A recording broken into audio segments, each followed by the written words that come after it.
Kia ora koutou. Welcome to the Multiethnic Young Leaders 4th Speaker and Networking Event of the Year. Gorgeous and Tagosai kum tōku ingoa. I'll be your moderator for the evening. Please join me as we kick off the Fireside Chat with a karakia. Kia hora te marino, kia whakapapa ponamu te moana, hei horahi mā tātou I te rangi nei, aroha atu, aroha mai, tātou I a tātou katoa, hui e, tai ki e. So the Speaker and Networking Series is an opportunity for ethnically diverse future leaders to hear from influential speakers from a diverse range of backgrounds, industries and ethnicities. Speakers have been invited to share their stories, ideas and leadership journey with the multi-ethnic young leaders members in the wider community of rangatahi in Aotearoa. The 2022 Speaker and Networking Series is sponsored by KPMG. We'd like to acknowledge KPMG for investing in multi-ethnic young leaders, mahi and kaupapa. Our highly anticipated speaker for this evening is Fiona Cassidy. Fiona Cassidy is the Executive Director of the Office of the Children's Commissioner. With over 25 years in communications and public relations, Fiona is recognised as one of New Zealand's senior communications professionals. In the last 15 years, she has held a number of senior executive leadership roles in both the public and private sector. Fiona has worked nationally and internationally, both in-house and as a consultant. Fiona is the first chairperson of the Public Relations Institute of New Zealand and a life member. She also holds a number of director and board appointments in business, government and not-for-profit organisations nationally and internationally. Fiona has a Master in Business Studies endorsed in Communication Management and a Master in Philosophy endorsed in International Relations and Defence Studies. Her greatest achievements are her whānau and mokopuna. Throughout the event, we encourage everyone to participate in the kōrero by submitting questions for Fiona via Slido. Now, to participate or see what other people are asking in the Q&A, please visit slido.com, so it's sldo.com, and enter the event code for today's event. It says #25896. The instructions on how to use the site and as well as the event code will be provided in the chat box, so feel free to reach out to the team in that if you're having any issues. So without further ado, let's get started. Welcome Fiona, great to have you here. So I'm going to kick off the questions and I'll wait to see them pop through here. But tell us about your career highlights and how you got to where you are here. Well, kia ora tātou. E tuatahi, kei te taha o te papa, he Pākehā, he Māori, he Ngāti Whātua, kei te taha o te mama, ke nota, te nota, te nota, te aupaurira, te aroa, te raroa, te Ngāti Kuri, ko Fiona Cassidy aho. So, my name's Fiona and I'm from the far north. I have had the most amazing career, and I think one of the things you'll find as you go through a career, it's actually by default. And then somewhere along the line you make this great decision and that's where you are. I started my life as an army officer. And I did active service in both the Middle East and also in Bougainville. After I finished there, I went into public relations where I was fortunate enough to work on amazing campaigns around New Zealand. And in the last few years, I've actually moved more into governance and executive directorships. So I think that the success that I've had isn't because of me, it's because of those who have walked before me, those who work beside me, and those who walk behind me. So to get where you are, you obviously need a little bit of belief in yourself, but fundamentally it comes down to making the right decision at the right time. And how do you know when you're there? You don't. It just happens. And how have you found the right path to make the right decisions for yourself? I think one of the things that makes a good leader is you actually have to have some form of self-belief. And that self-belief needs to be grounded in the values that make you. So those values may be, for me, they are around the tangas. So ensuring that whānau is important to me, caring for others, making a difference. And if those are your values that underpin you, then that will actually drive the work you do and the decisions you make. So for some people, it might be they have a dream to be an astronaut. What are they going to do that dream? My dream was to be a really successful comms person, a person who worked in public relations, and it happened, and I've been really, really lucky because I hung on to my base values of believing in others, of being kind, of being empathetic, being understanding, but at the same time being driven to an outcome. Have you had times where your values have been challenged, and what did you do in those situations? I think as you get older you become more comfortable in making decisions, because when we're a lot younger we often worry about what mum thinks, what a brother or a sister thinks. But as you get older you become strong within yourself to say, well, I've always said the only person who needs to answer to me in the mirror is me. So I don't need to worry about what's happening around, because there's a lot of things going on in our minds. But actually, if you can look at yourself and say, today was a good day, I feel good about what I did, then that's where your actual power will come from. It hasn't always been easy. I've walked out of jobs because I haven't believed in a kaupapa, but that's because I believe enough that I can do the next thing. Yes. And what are some of the biggest lessons that you've learnt in your career?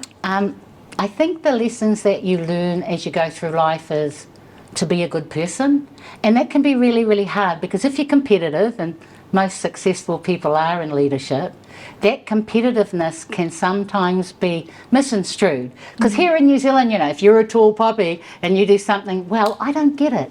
We don't often like that.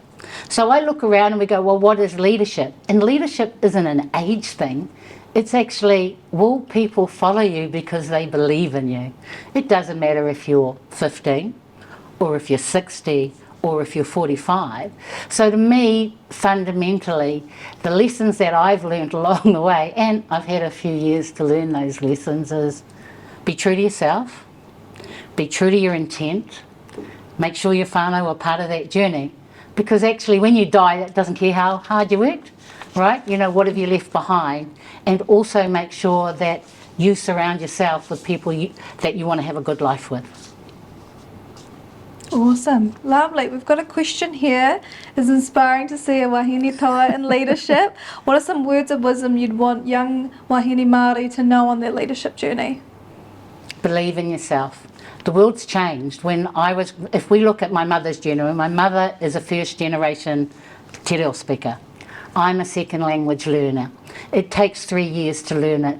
Don't be confined by what you think you are. As a wahine Māori, your superpower, your absolute superpower is being a wahine Māori.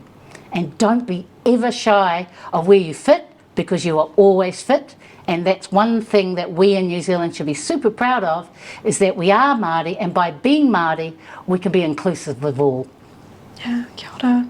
Lovely. We've got one here from Sinead Hickey. Tēnā koe whaia e Fiona, e pātai tēnei no te hiki o te ika.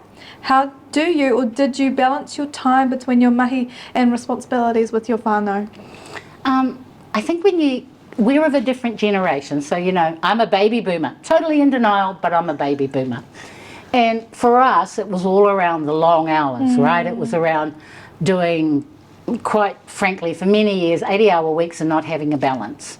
What I really, really love about people I've probably employed over the last 10 to 15 years is they have a balance. They come to work, they work hard from 9 till 5, and then what they do is they have a life. So they could be chasing, you know, if their passion is climate change or being a member of this particular rōpū. So family, at the end of the day, as you get a little older, actually is the most important thing, because it's going to stay with you. I think when you're Māori, one of the things that becomes very hard in the workforce is you can't divorce one from the other. You can't say, oh well, today I'm a woman and tomorrow I'm a Māori. So the connection to home, so as I say, I'm from the far north, my mum lives in the far north. It costs as much money to go to LA as it does to Kaitaia, but it is that continual going home. Yeah. And I think that the big thing to do and to stay connected is, our world's changed because of the phone. The phone's the most powerful comms tool that we have. And what that allows us to do is make a call and see somebody's face, to actually be present on the marae if they are having hui. So that whole way that we interact now is a lot easier because of the phone. Yes, yes, totally. Lovely. You've done so much in your career. What keeps you going or fills up your cup? what fills up my cup, that's always interesting. So one of the things I've been committed to for many decades now is our now young leaders. So I've been mentoring now for 30 years, and it's really amazing to see most of the people that I've mentored are now general managers, or they are you know, very senior comms people. But I think we need to play it forward. I think if my big thing that I think about is playing it forward is, why does somebody have to learn the lesson that took me 20 years to learn when I can tell them in 5 minutes? So I do a lot of mentoring across our profession. I do a lot of mentoring in the universities. I also do a lot of mentoring for people who need a hand up.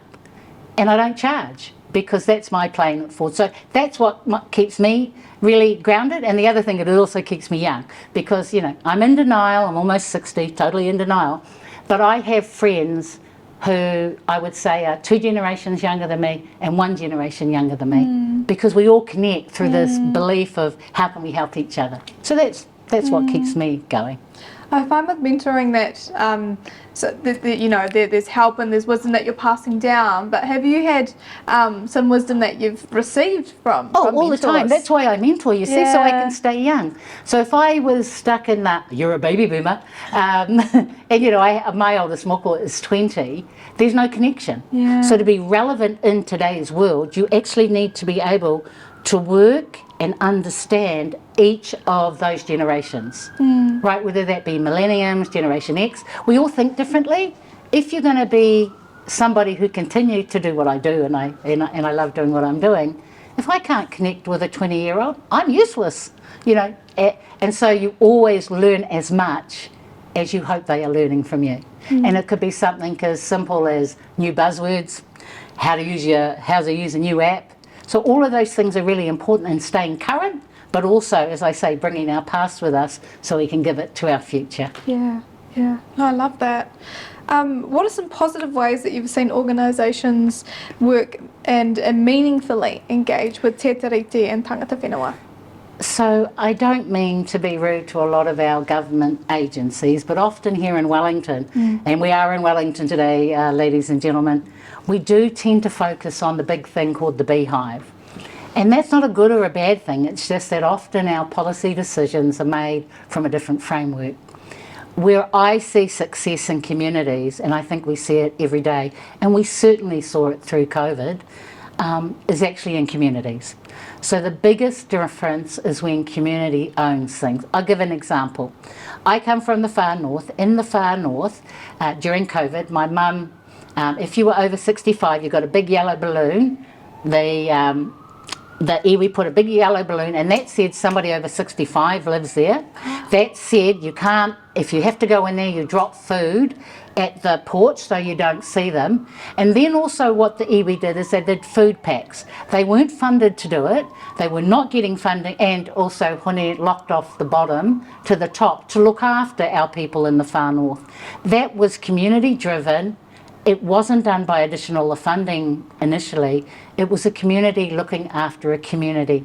And dare I say, they didn't just look after Māori, it's a predominantly Māori community. They looked after every person who was in their community. And to me, that's the power of community. That didn't come from Wellington, that didn't come from policy, that came from neighbours and iwis joining together to care about their people.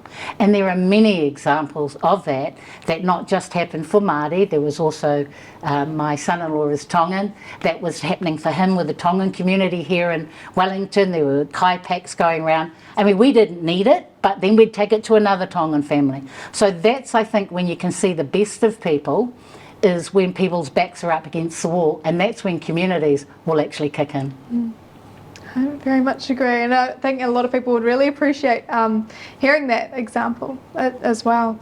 So for those who aren't familiar, could you give us a bit of background, you know, what is the Office of the Children's Commissioner and what attracted you to the role and organisation? So the Office of the Children's Commissioner is the only independent voice for mokopuna. So we use the term mokopuna, and mokopuna is for all children.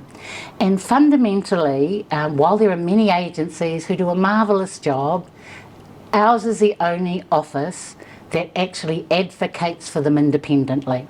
And the reason I was actually attracted to this particular piece of mahi is it's the first time they've had an executive director. There was a new judge that had come in, but more importantly, it's only been alive for maybe 30 years, and it's made significant change in terms of legislation and ensuring that children's voices are heard. Now, the way that happens is we're only a little crew, you know, we're not a big team, but we comment on legislation, we have led pieces of work out, and the reason we can do it because our superpower is we have a little team called My World, and My World go and talk to children. Now, there's many terms people use about high complex needs. I hate it. I use the word disconnected, and when I'm talking about disconnected, and we will often be talking to communities that they aren't connected to their whānau, they may not be connected to education, but they have a voice. And the wonder of our My World team, which is made up of Māori, Pacific Islander, and just great people, is they go into communities and they've asked children, what does a good life look like? So they're not taking it from a stance of those who are necessarily connected. They are going to communities where often people don't go and don't listen. And that work then drives our policy decisions and then drives our ability to make statements on and behalf of children. And there is nobody else in New Zealand who does that. There are people who worry about whānau and children. There are people who worried about disabled and children. Our whole centre, our whole reason for being is mokopuna. And I'm really now at a stage in my career that I'm really lucky that I can make that choice. Because I can make that choice to work in an organisation which may not pay as much as the private sector, but when you see the statements our judge makes, or you see a piece of work that's held up, or you see the communities actually interacting with our young people, it's really uplifting, but more importantly, we're making sure those voices don't get lost, because they, as I say, we're the only ones who focus purely on children. Yeah. That's so cool to actually hear about what happens behind the scenes, because you know, you see the person on television talking about what's happening from the commission, but to actually understand it a bit more is awesome. We've got great questions coming in here, by the way, as well. So in 2040, it'll be 200 years since the signing of Te Tiriti. What would you like Aotearoa to have achieved by then? Well, I'd start with the first one, which I think is Te Taurewhiri, that we have 1 million speakers. So if we take it back a step, and again, you know, I'm that lost generation of Te Reo. If we look around now, most people in New Zealand use at least 100 words of Te Reo. They don't even know they're using Te Reo. They say kia ora, you know, so we've really been on this journey of language being embraced. The second thing that I'd like to see, and I'd like to see people stop scaremongering around code governance, right? This whole word of code governance, we do this. We all are different peoples with different beliefs. A treaty was signed and it is honoured. It doesn't make us better, it just means we have a responsibility to ensure we uphold it. And respect should be two ways. And I think one of the things we're slowly getting towards is that recognition that the treaty has a place. And it's been a long fight. You know, I was living in South Auckland, for example, when the Dawn Raids occurred. I was living in South Auckland when they marched on Parliament as a Little and they brought down the ability for us to actually speak our own language. So for me, the treaty is where we as a nation are growing up enough, and you know, you young people are, to actually go, this is okay, we got this, and we've got this together. Aye. Where do you want to see our rangatahi and mokopuna in the long term, so in 20 years' time? Look, climate change is something that I think that we've actually made a fundamental mess of. And whether or not we believe it, certainly something's going on. So I'm not sure if us baby boomers have actually left the world in a better state. What we need to concentrate on is actually walking away from a lot of our material assets, thinking about how we do things differently. So I was actually brought up by my grandparents who, my grandfather went to World War II. And you know, at 50, they ended up with 3 children. And their way of living, when I think back to it now, we were lucky, we had a 1/4 acre section, we had apples, everything we needed we grew. We went up the road and we went fishing for kai. And I know that and I don't think it's subsistent, but I think we've got carried away with material assets. And as a result, you know, plastic was the big thing. Well, look what plastic does now. So to me, we've got to actually say, how do we make this world durable? Not just for you, but for the next generation. And I actually think every person doing a little something will make a difference. Whether that's, dare I say, less air travel for somebody who loves to travel, whether that means biking more, whether that means staying at home, we fundamentally have an issue. And I think we need to support the voices for climate change and for things that make our lives okay. Agree, totally agree. Can you tell us about your experience as a Māori woman sitting on a global board that's a peak body for PR across the Western world? Yeah, well, so I sit on what they call the Global Alliance for Communications and Public Relations. There's 19 members. We come from all continents of the world. We have people in Latin America, we have people in the Americas, Europe, Africa, Asia, and little old New Zealand. I think one of the things that's really quite interesting about the journey is because we have a number of, so if you take Asia Pacific, everybody who represents Asia Pacific, and we have people from Indonesia, Philippines, and Malaysia, are on that board, then they come from an authentic place of actually being First Peoples. When we get into Europe, because actually what ends up happening is the mainstream, dare I use that term, is actually the minority on our board. So in Africa, we have all of the different we have about 7 African nations. And the beauty of being on an international board is actually we all want the same thing. We want a better world for us as communications professionals. We want people to have a set of values. We want them to be as good as they want to be. As a Māori wahine sitting on the board, I'm probably one of the more vocal members. I am also on the executive, but they listen because they're listening for a point of difference. And so I think when you get onto global communities, or you're sitting and think, they want the voice of global difference. And one of the things you can take as a Māori is you don't just take your language, which is one thing, you take your culture and you take your beliefs. And when you put that in a mixing pot of nationalities throughout the world, actually what we have as New Zealanders and as Māori is pretty special. And so it's been that opportunity to share that and to also get them to look at things not through, and I use the word mainstream lens, and they're really up for it. It probably helps that I'm an A-type personality, so don't usually back down until I've got a yes. Great, I think we could all do that. Now, I would upvote this one if I was online. What are your strategies to cope with stress? So, it's a really strange thing. So I was brought up in the military for my first year, 12 years of working. And in the military, you don't realise it, but you learn lots of ways to cope with stress. So for me personally, I don't actually feel stress. What I feel is more overworked.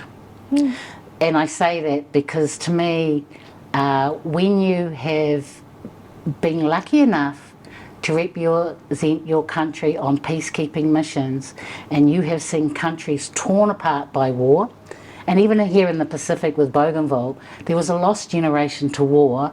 You absolutely realise how lucky and blessed you are when every day you can have a shower, you can eat kai, and you're not wearing clothes, or you may or may not have clothes, or you may or may not have medical supplies. So for me, it's not so much stress, it's overwork. So I think one of the things I've probably done, not recently, because I'm a baby boomer, right? So it's taken a while to learn this lesson, is I put boundaries around myself. So now I will say, I'll only work 8 till 6, yeah? Or I'm going to do 10 hours, 3 days of the week, and I'm only going to do 8 hours. Or whatever it is, and in that other time I'm going to extend myself. So to me, at the moment, I'm on a whole journey of learning things. So this year I joined a book club, right?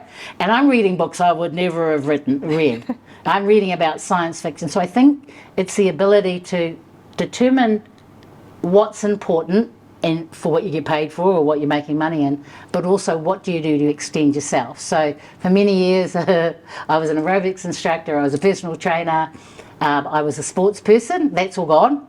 Now I coach sports, sit on boards, but it's that, so reading's becoming my thing again, and reading things I wouldn't do. So when you say stress, it's more, how can I do things that are different so that I'm not always in this space? Yes. So that you think differently. And then the other thing I've got on this year is I'm going to learn how to paint, because my grandparents were painters. I do stick men. I'm sure I can beat that. That's beautiful. I might have to ask you about the book club after this. So in terms of your career in the army, did you have any examples, or what shaped your understanding and perception of leadership? Yeah, so one of the interesting things about leadership, and if any of you have studied it, is that all strategy is actually a Greek word, and all leadership actually training comes from the military. It all started in the military, not necessarily ours, but there was a gentleman called Sun Tzu, and many centuries ago he came up with all these amazing statements, and strategy is actually fundamental to being able to do your job properly. So in the military, at 19, I graduated, I was 19, they sent me down south, and this is at a time when they didn't want women in the army, heaven forbid, and I had 32 young men that worked for me. Because of the training that I'd done through the year, and having a fabulous staff sergeant who was like your number two who kept you on track, you were able to get people to do things. So in the military they teach you, people think, oh, it's, do what I'm told, do what I'm told. Absolutely not. What they teach you is this is your job to do and you need to make it work. So within these parameters, nobody's telling what to do. You've got to go and capture that particular feature, or in my case I was a transport officer, or make sure that my trucks get to there so that we have all the ammunition and that. Nobody tells you what to do. You need to figure that out, and more importantly, these people who work for you have to believe you've got it right. Does that make sense? All we hear is yes sir, no sir, BS. There is no soldier, serviceman, sailor and airman in the world that doesn't have a brain. And and people always put us in boxes, and they're not. So to me, leadership comes from many things, like there's the formal learning and the formal reading, but it's application. So how many 19-year-olds get to command, and that's the word, 32 men who are all older than them, and actually get them to do it. They're not going to do it because you're their boss. They're not. They're going to do it because they trust you, because they know you're going to do the right job. And you have to earn that trust. In any job you do as a leader, you have to earn trust. And you have to make mistakes, and you need to own them. Yeah. No, I think that's really applicable to a whole lot of different contexts, things. and actually that would not have been my perception of army and leadership at all. So I think it's actually really important to uncover and talk more about that. I've got a question here for you. What does rangatiratanga mean to you? Well, I would say in my own case that I believe I have it. So to me it's around self-determination, and what does that look like? Again, because I'm a baby boomer and I've been around a little longer than most of the people here today, it's the ability to walk proudly on and knowing who I am and what I'm doing, and to being able to follow a kaupapa I believe in. So in terms of me, I'm very grounded in being Māori. I unashamedly take that to the national stage. I also know I've got lots to learn, but that's because I'm older. And so I think for our younger people, just remember it's okay, just keep taking those steps. We will get there. What does it look like in a holistic world? If we go back to the question about the treaty, it's true governance, and it's true an ability to see things collectively as a nation which work for us all. What are some of your aspirations and priorities for young people within your current role? I think it's really important not to put pressure on people, and I think one of the things that we as a generation have done is we all want you to be something. Well, you're already something, right? You're already Jacinta, you're already there, and what we need to do is, regardless of what you choose, is actually support you. So I raised a number of children, and my husband, he's much better at this than me. He said, make a choice every day, but have a choice to make. So you mightn't like school, but go to school. If you want to be the career driver, do it because you have a choice. And so I think it's really important that we don't drive people down our kaupapa, that we look at them for what they are. And, you know, so I'm really lucky that all my whānau like sports, right? Because I'm a sports nut. I played sports all my life. I'm still involved in sports. But if they hadn't liked sports, how would I have reacted? So stop being your child. Let your child be themselves and support them in whatever they do. I've got a big question here. What makes you hopeful about the future of race relations in Aotearoa? Oh, our young people, it's really easy. Like, I've been employing 20-year-olds, 23-year-olds maybe for the last 20 years, and every time I learn something. They are so significantly different. They're so much grounded. They're so much worldwide. My only concern for our young people is the effect of social media, and that when we were growing up we could make our mistakes, and let me believe it, we did, but we didn't have them online. But I absolutely believe that our young people are much more talented than us, they're much more braver than us, they're much more self-contained. In saying that, I think COVID-19 has caused a number of significant problems to many of our nations, because many of us in our nation, because some of those right of entries have been taken away from them.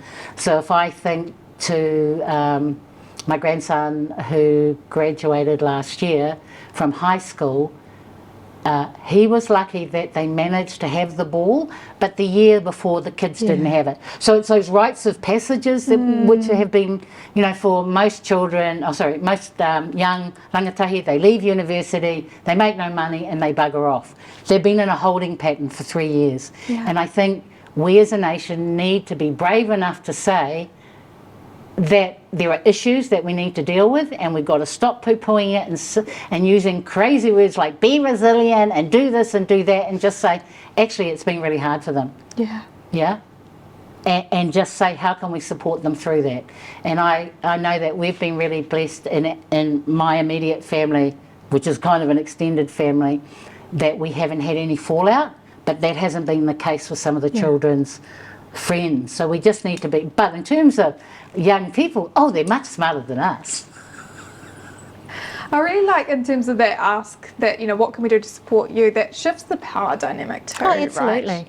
That it gives people that power and autonomy back. There's a question about, you know, what can we do to support the kaupapa of the office outside of working in the organisation? Office or mahi? Which is the question, office, yes. Oh, I think the really important thing, and it's always difficult because it's an advocacy thing, but if there's a kaupapa where it would be great for us to be involved, which looks at young children, then let us know. We got a website, it's kind of a new one, but really, how do you support? You make sure, and I'm a firm believer, if we all look after those in our immediate touch points, then actually people like us don't need to exist. If you say, what is the real dream for the Office of the Children's Commission or MSD or Oranga Tamariki, it should be not to exist. You know, so my thing would be, what can you do? Make sure your whānau and your immediate whānau, and get nosy. If something bad is happening in there because of all types of stresses, help. Don't wait for somebody else to do it. Don't wait for somebody else to do an intervention. You be the crutch, or you be the one who takes the kai around, or you be the one who goes and picks up the kids. So that would be my thing, is if we all did it for our family and our little families, it would make a huge difference. I know you spoke about boundaries and having that time to switch up. What are, and I think in terms of our leaders and groups, there's sometimes there's a lot of pressure that happens with that. So what are some of the non-negotiables that you have with the organisations you work with? You've got to remember time. Now, everybody when they unpack time thinks they've got 40 hours a week. They do not. If you unpack that and you take away your half an hour for lunchtime, probably about 5 to 7 hours a week for hui of various sorts, you're down to 27 hours or thereabouts of actually doing work. And what you've got to become very smart with, and you know, in a previous life I was also a consultant, is how do I use that 27 hours to do the maximum I can for my organisation, make that non-negotiable. Does that make sense? That's the time I dedicate today to PwC, to, and I'm not going to say this about, you know, nurses or teachers, that's quite a different world, but for those of us who can, time is the only thing you've got. Look after it, because once it's gone, I ain't coming back. No, it's the scarcest resource that we have. I know. But anytime somebody wants to take the time away, I'd be really happy. Yes. And what do you think is the most important trait to have as a successful leader? I think it's communication, and I don't say that because my background is in communications. But if you can't communicate and connect, then you can't actually be successful. Does that make sense? So communication is actually a base skill. We always used to talk about what a soft skill was, right? You know, it's not a soft skill, it's a necessity. And that can be in any way you choose. That could be via a phone, that could be via Zoom, that could be with a group where you are gaming, but it is, I think it's communication. No. Is there someone that you look up to or that you've learnt from? I've learnt from many people. And I must admit, if I look around, so I'm really lucky that I come from the far north, and I come from a long line of some pretty amazing women. Not necessarily me, you know, kind of on the outsides of it, but I think that inspiration comes from those who you can see yourself to be like. So don't set a pattern, you know, I'm never going to be, for example, the Prime Minister. Heaven forbid I'd ever want to be the Prime Minister, it's not my thing. But if I look at some of the traits of the older Koe who are in the north, and how they used education to change worlds, or how the Māori Women's Welfare League made a difference in communities, I can connect to that. So I think it's important to connect to the people you believe in. And sometimes it's young people, like the 9-year-old who is often at my house reminding me what I should and I shouldn't do, because 9-year-olds have insight and they don't do BS. What did they say you shouldn't do? Well, they'll tell you what you should dress in or not. They will say to you, well, why are you spending so many hours? Why is my camera not at, why are you not visiting me and taking photos of me playing netball? So kids keep you grounded because they keep you connected. I love that. Find a kid, anybody's kid, it's okay. Would your outfit get approved? Today, yeah, this one's doing pretty well at the moment, yeah. That's good. Yeah. That's good. What's your favourite book? Well, that's a really interesting one. I don't have a favourite book, but I have somebody I really, really appreciated, and that was Michael King. So Michael King was a historian in New Zealand at a time. Actually, he was brought up in Plimmerton, and he was sent to the Waikato Times, and he wrote a book called Ka Aotearoa. He was a journalist. And then he went on to somehow endear himself with the Kingi Tangata movement, and he wrote New Zealand history books when we were not writing our own, and when I talk about we Māori. And he captured many stories, and then he wrote New Zealand history, but if he hadn't done that, and then he shut up for a while during the 80s, I don't think the prolific amount of stories that we're now hearing, certainly around Māori, would actually be in practice. And he wasn't Māori. So he was a very, very famous historian. So I think most of his books, but it was really more the effect. Because all of a sudden we said, why is he telling us our stories? We need to tell our stories. And if you look now, there's, whether it be fiction or non-fiction, and even this year the best book is actually by a Māori writer.